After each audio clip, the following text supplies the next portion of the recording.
All right, welcome back, sports fans, to another episode of Off the Cuff with Monte and Geoff, where we discuss all things sports, ranging from the local level all the way up to the national level. To the big time. To the big time. Well, this time we're going to focus on some college football, which is always an exciting topic for me. I love college football. It's the best. It is. It's always been the best for me. This time of year is amazing with postseason baseball, college football every week. But yeah, and pro football too. And pro football too. Like yeah, don't want to forget about that. But yeah, so we got college football going on, and there's some interesting things going on with college football. There is. I think. It's crazy. I don't know if you noticed, Jeff, but this year I think we've had more coaches fired mid-season, even early to mid-season, than we ever have. I can recall anyway. I would agree. And do you have any idea why? You know what? I have some ideas or some thoughts as to why it is starting to happen. But you're right. We've had a number of coaches let go starting after 3 weeks of the season. I've got a list of five. Okay. Can you think of any more? I can't right off the top of my head. Not in the FBS level. And so. Go ahead. I guess Monty, you go ahead and tell me who they are. Okay. Well, let's talk about the most important one to us Central Nebraskans. Yes. Well, Nebraskans in general, I guess, and that is Scott Frost being fired. Yep. You can argue that maybe he should have been fired after last year. He wasn't, but they held on to him, gave him a chance, and he failed miserably. Train wreck. I'm sorry. It was a train wreck. Yeah. It was. I mean, we lost to Northwestern, who has not won a game since. Right. And looked bad. Have you noticed that every time someone's beat us, I don't know if it's to this point where they haven't won a game yet, but it's pretty close. Yeah. I don't think Oklahoma's won a game since they beat us. No, they haven't. Georgia Southern, I know they lost the following week. I don't know after that. I haven't really paid that close attention to see. But so, yeah, it's weird. Yeah. It's really weird. It was just, I would agree with you on that, Monty, that I think that in hindsight, it should have just happened that we just fired him at the end of the last year. Or that he should have been let go at the end of last year, as it's turned out. Yeah, in hindsight, it's easy to say that, definitely. But I will say, I was in favor of retaining him back then. Because I thought we were so close. I just had hope. Well, and misplaced hope, but it was still hope. Well, and we did. We lost every single game last year by single digits. Yes. That means you're in every game. Yeah. In hindsight, our defense with all those super seniors made the difference. Yeah, absolutely. We had to replace a lot of those guys, and we had to replace our quarterback. We've had to replace a lot of stuff. Yep. So there's one. So the structure wasn't there for its success. I would agree, but either way, so that was after 3 weeks, three games. So these aren't in any particular order. The second guy I have is Herm Edwards, who got fired at ASU, Arizona State. Do you know anything about that? A little bit. They were 1-2 when they were 1-2. They got beat by I think Eastern Michigan or some team that probably you would just not expect a Power 5 team to lose to. But also, I know that there were some issues, some possible violations, recruiting violations that had happened during the COVID year. I think even going back where they had hosted recruits on campus during that dead period when they said you couldn't have recruits. That's right. So I know that there were some potential violations there that played into this whole situation. So and then the record actually he had a winning record career-wise at Arizona State. Did he really? He was 26-20. Yeah. And so not fantastic, but still a winning record. Yeah. Yeah. That was Herm's a good guy. I like Herm. Yep. But if you're breaking the rules and you're not winning games, I guess you got. But still, it's early. It is early. It used to never be that way. It used to be you went to the full season, and then at the end of the season they make a change. Another guy that got fired was Jeff Collins, and he spells his name the same way you do. He does. So you got his number as well, or? I don't. I am not. He and I never really got along that well back in the day, and so we just never exchanged numbers. I see. But he was a Georgia Tech guy, and he was 1-3 when he got fired. Yeah, and he had a disappointing record. He'd been there for I think a little over 3 years. Then 3 years plus the start of this year. And I know that they had a decent showing against Clemson at the beginning of the year, but then they got absolutely throttled by I think it was Ole Miss and just didn't look good. Yeah, I never heard of this guy. Well, his name's Jeff, so. Well, you can't really trust him. Especially spelled that way. No kidding. Who does that anyway? The biggest surprise was Paul Chryst out of Wisconsin. Yes. That guy, he was 2-3. I know he had a bad start to the year so far, but he was 67-26. Yep. And they fired him early already. Yep. After 5 That games. was shocking. Yeah, and I want to circle back to this one. So we'll go to the next one. Okay, all right. And the last one we have on the list is Carl Dorrell from Colorado, who was 0-4, and yeah, he probably should have been fired. They looked bad. I mean, they hadn't really been in any games that they played, from what I recall. I think they'd lost like four games by 35 plus points. I mean, it was bad. And it was non-conference. I don't know. Usually, you don't play the toughest teams in your non-conference. I think they maybe played one conference game in there, but like I said, it was bad beatings. Right. Every time. 8-15 he was. Yeah. So. Yeah. So, and I never heard of this guy before he got fired anyway. So. Yeah. I remember him, but not a lot to say about that. You know, unfortunately, it's one of those things that anymore you're not winning, you're going to be gone. It's just the timing thing. Well, and you know, I have a theory on that too. As far as I know, you want to circle back to Chris, and we certainly will. Sure. But I think the biggest reason is on all these early firings boils down to one thing: money. Yeah, it does. There's so much more money available now, and they can get rid of them. Like in Frost's case, they actually, if they would have waited a couple weeks, they would have paid him half the amount they paid him now. Yep. But we've got the money. Yep. If we don't have the money, we can get the money, and so that just creates more expectations on the program. Right, and I agree with that. And I have some other thoughts on the early firing thing, because like we said, normally you see these coaches, even if they're having bad seasons, they play out the season, and then a firing at the end there. Although last year, did you know that last year in 2021 there were 10 FBS coaches fired before the full season was? Really? Yeah. Yep. More towards the end of the season. More towards the end of the season, yes. Yeah. More towards the end of the season. A lot of them like maybe a week or two to go in the season. Right. That to me makes more sense. Yeah, I agree. You got the early signing period. Yes, early signing period, and that does make more sense. And I think that plays into the whole idea. Do you want to jump into that first, or we want to talk about Chris? Let's finish up with Chris. Okay, so Chris, here's my opinion on Paul Chryst. The guy won. You can't dispute the winning record. I kind of throw him in the Pelini thing to a certain extent. The Bo Pelini category, just from the sense of they won a lot of games. Yes. Okay. Yes. I think there were some interesting things around Paul Chryst too, because it wasn't necessarily, from the way the report came out, it wasn't necessarily just a one-sided firing, you're gone. They actually went together, both sides went together and negotiated a lesser buyout for like 2/3 of what the buyout was supposed to be. Before the season, or? No, just to be done at that time. Oh, yeah, really? Like when they decided that they were going to move on from him, it was a negotiated buyout. Okay, so that's a little odd. It is, yeah. You know, and I know he was 2-3, and they'd lost to Ohio State, and they lost to everybody else. Right, so does everybody else. So I throw that one out the window. Right. They lost to Washington State at home, but it was a close game. Right. So here's kind of my thoughts. Couple things. Paul Chryst is not really, to the outward public, he's not really a dynamic type guy. Boring, I would say. Yeah, I would say boring. Yeah. So how well does he relate to recruits? You know, and the recruiting wasn't going well. No, and that's another thing. You know, you talk about recruiting, you got to have the players. I wonder, to a certain extent, if he kind of just portrayed this ho-hum attitude on the sign. Did he just not want to do it anymore? Was it really that important to him?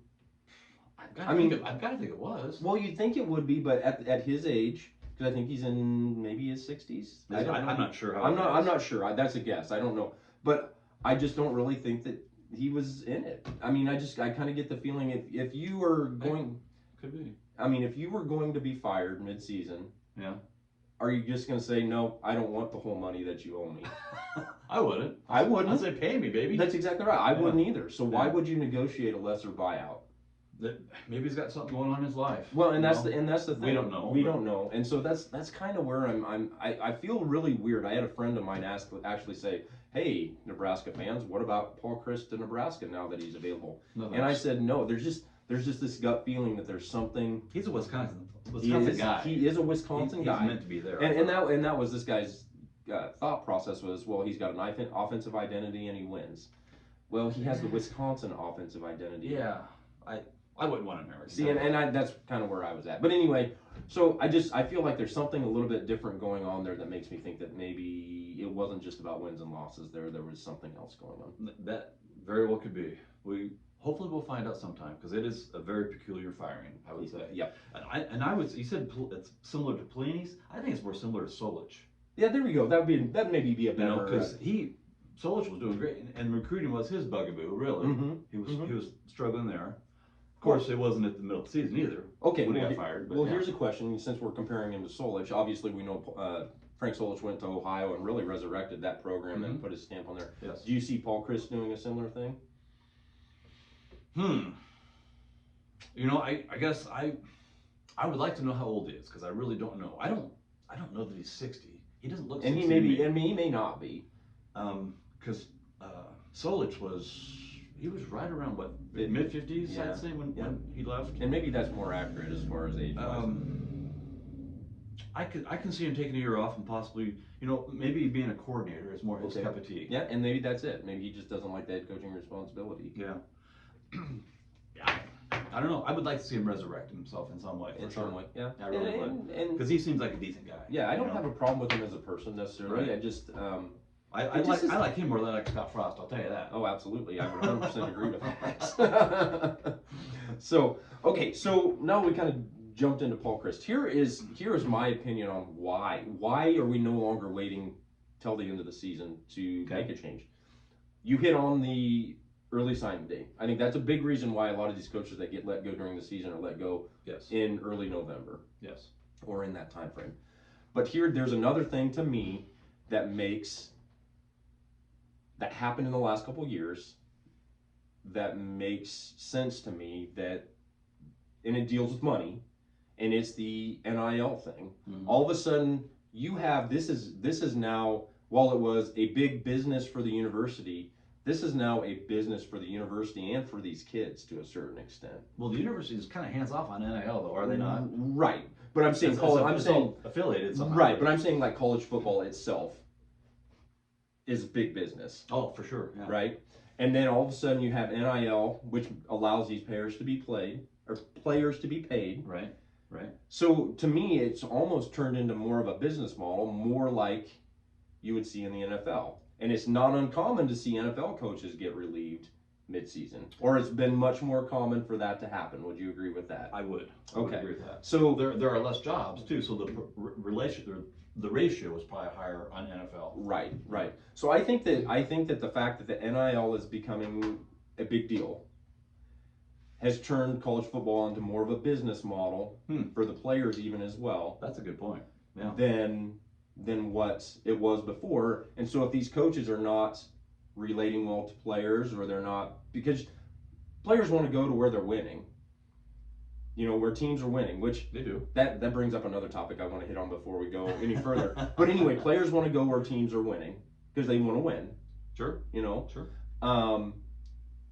And if a coach is not winning and all things else are equal, like if NIL money is equal between a winning and a losing coach, they're probably going to go to the winning team. And so if you're not winning as a coach, your time is very limited. You don't have, Tom Osborne, I think, as sad as it would be in this day and age, he thought he was going to get fired back in the mid 70s. Right. And he talked about leaving. Yep. And he talked about to go to Colorado. Yeah. Just look where we'd have been if he hadn't been able to give him the opportunity to stay. We wouldn't have 3 more national championships. No, exactly. And so that's why I feel like it's turned into much more of a business model, which I don't necessarily. But that's not going to change either. It's not going to go back. Oh no, we're not going back. We're not going back. The other thing I wanted to mention, we talked about the coaches being fired early for the sake of recruiting. If you name a new head coach right away, then that's probably a plus for the program. But in Nebraska's case, where we have an interim coach, we don't know if he's going to be the coach next year. How can a recruit say, well, Mickey, I'm going to come and play for you, but if you're not the head coach, I'm not going to sign with you then? No. Because how do you know? I know. And so how soon can we hire a coach? I have heard, and this is tricky. This is just the speculation that I've heard. And I think we'll find out here in the next 4 weeks. Think so? No. I think we'll find out in the next 4 weeks if Mickey's going to be the guy. Yeah, probably. If they're going to, because we've won 2 games. We're 2-1 since he's been the coach, but we lost bad to Oklahoma. He only had a week to prepare.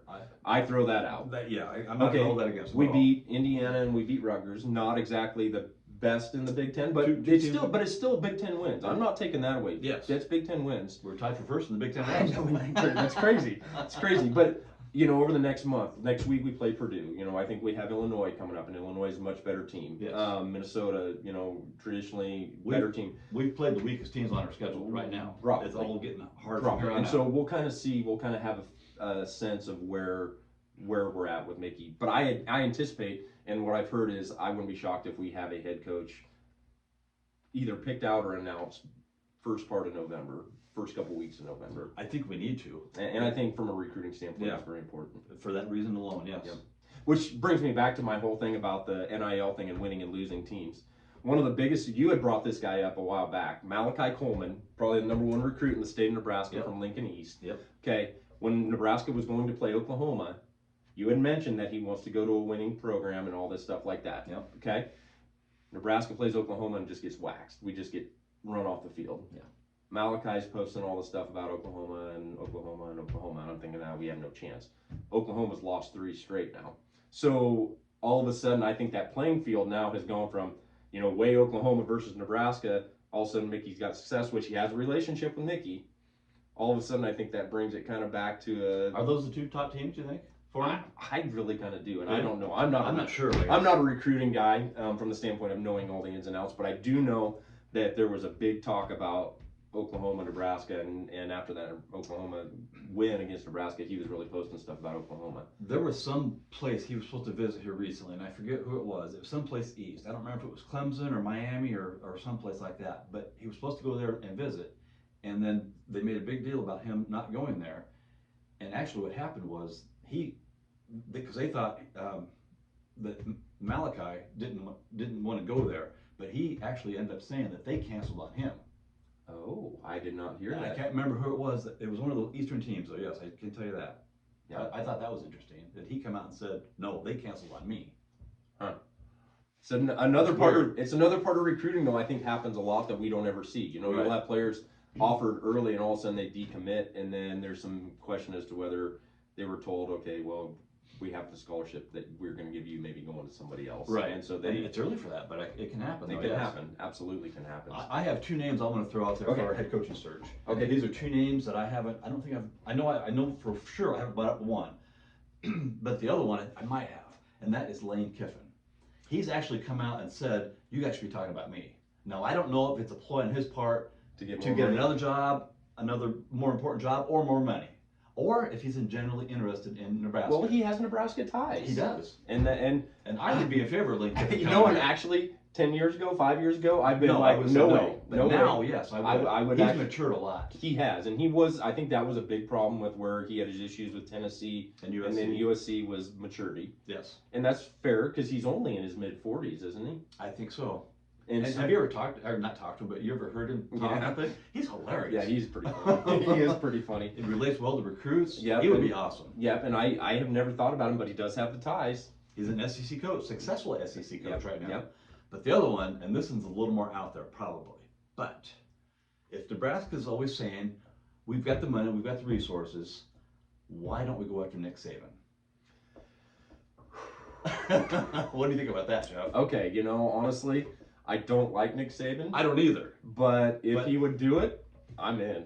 I would be too. I'm in. Urban Meyer, no way. But Nick Saban, yes. I'm still, if they chose Urban and he came, I would not yell too loud. Really? I don't like him as a guy, but he wins. I think I'd want to vomit. You'd have a BJ Fleck moment. This is what I would do if we hired Urban Meyer.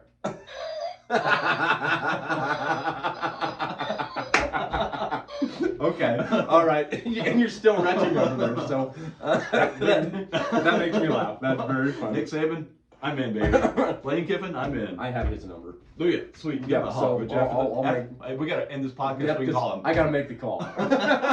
so anyway, so that's kind of our thoughts on the head coaching carousel in mid-season.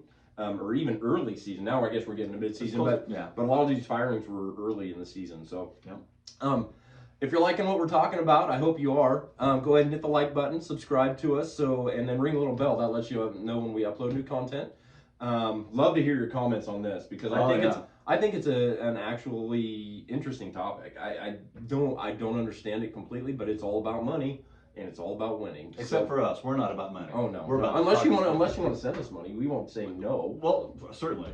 We can give the address. We gotta buy beer for this, right? Well, this is actually a morning podcast. Yes, a morning podcast. So we, as you can see, just water. We're not drinking. But anyway, so thanks for following us. We do appreciate it. I guess I have nothing else. That's all I got. Yep. So this is Jeff signing off. Monte signing off.